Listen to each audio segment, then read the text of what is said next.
Okay, welcome to our second video of the data unit and our third video overall. Today I'm going to be talking just a little bit about the mean, what we use the mean for, and how we calculate it. When you take your notes today, I want you to write all of the headings for every slide on the left side of your Cornell notes, and then all of the information that is on the slide, put it on the right side. So you're taking notes using my PowerPoint with the headings and the bullet points that are on my slides, and I'll tell you what to write down. So the title of your Cornell notes is the mean.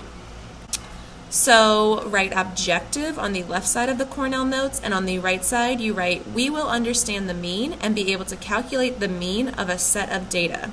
So by the end of this video, I just want you to understand generally what the mean is and what we use it for, and you should be able to calculate the mean from a simple set of data. So if you need to pause the video right now, pause it and write this down. So here's just the basics of the mean. First of all, for sixth grade purposes, when you hear the word mean, I want you to think average. And what you generally do is you take your data. So you've created these statistical questions, and you've collected all this excellent data that's a whole bunch of numbers that tells you a little bit about your population. Well, the mean basically takes those numbers and kind of evens them out for the data. So I have this example here where we have 4 sets of data. So let's say it's just something simple. What's your favorite number? Okay, what is everyone's favorite number? One person says 5, one person says 7, one person says 8, one person says 4. I don't know. It could be how many siblings do you have? One person says 5, 7, 8, and 4. To find the mean, all we're really doing is evening out. We say, okay, if we just spread this data out through everyone, what would this look like? So in this picture, our data, we would take 1 from the 7 column, move it over to the 5, take 2 from the 8, move them over to the 4 column. So we spread our data out over the whole population. So nobody has more, nobody has less, everyone has the same amount. Of course, we know that's not totally true when we take data from a population, but when we spread it out, we find the mean, and it gives us one number that tells us a little bit about the whole population. So for this one, if you count them up, it's 1, 2, 3, 4, 5, 6 for everyone. So we surveyed 4 people. We'll say siblings, like the siblings question. Ask them how many siblings they have. One person says 5, one says 7, one says 8, one says 4. When we find the mean of that, we spread all those numbers out over those 4 people that answered our question. When we spread the numbers out, we get 6. So the average, the mean number of siblings of these 4 people in our example would be 6. The average person has 6 siblings. Now, if you notice, there isn't even one person that has 6. But the mean is spreading out the data and saying, okay, if everyone had the same amount in our population, what would that number be? So on your Cornell notes, you should have the mean basics on the left and these 2 bullet points on the right. How to calculate the mean, okay?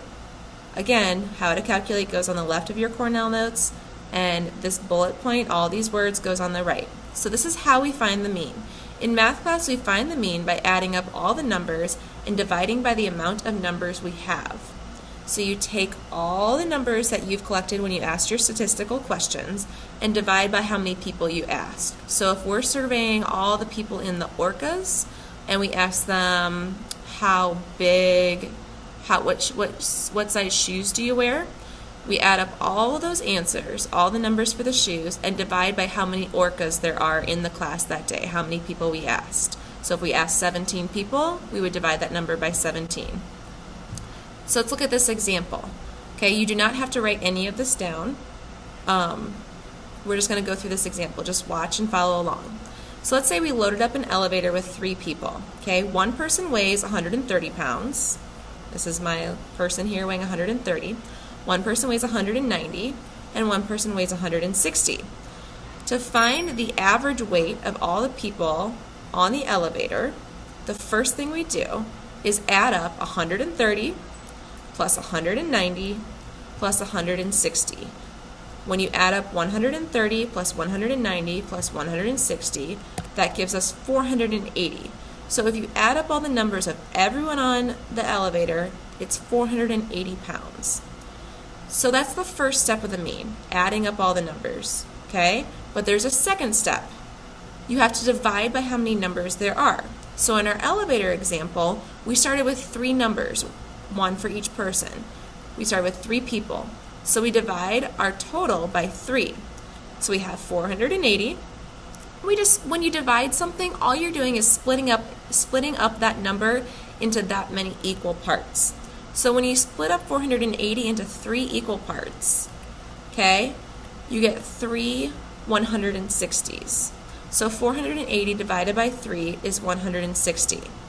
Okay, so 160 times 3 equals 480. I'm going to go back and show you that again. So dividing just takes this whole number that you've got and splits it into equal parts. And whatever number you divide by, that's how many equal parts you get. So if I was going to divide this by 4, I would get 4 equal parts, not 3. Okay, if I was going to divide it by 2, I would get 2 equal parts. But I want to divide by 3, so I want to get 3 equal parts. So we take that number, and it becomes 3 equal blocks of 160. That's division. What that tells me is that the average weight of the person in the elevator is 160 pounds. So what does the mean mean? Okay, this is what you write on the left side of your Cornell notes. What does the mean mean? The mean is what we call a measure of central tendency. And we're going to learn more about a couple other measures of central tendency. Measure of central tendency means that it's telling us something about the middle of the population. Okay, so we collect all this data with our statistical questions, and then we find the mean. The mean tells us about something that's happening kind of in the middle of that population. So if our population is all the people that live for life, the mean tells us what's going on in the middle of that. If our population is all of the 6th graders, mean tells us what's going on in the middle. Okay?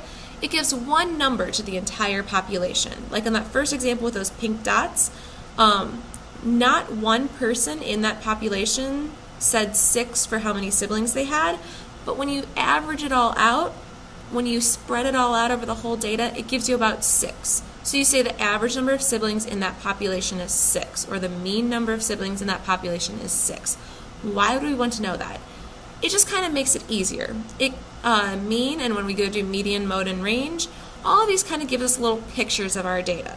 And it helps a lot when we're surveying large populations of people, because we don't want to talk about every single person individually because it takes too much time. So the mean gives us one number to talk about. We can say something like the average test score was 75 on the first test, and the average test score was 90 on the second test. Well, that tells you that the second test, the students did better. Okay, it gives us one number to start analyzing data and to start learning stuff about our population. Okay, so you guys have a great night. Come back all ready to go, and I will have some fun activities planned for you.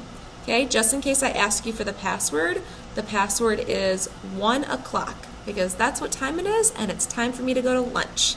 I will see you guys later. Bye.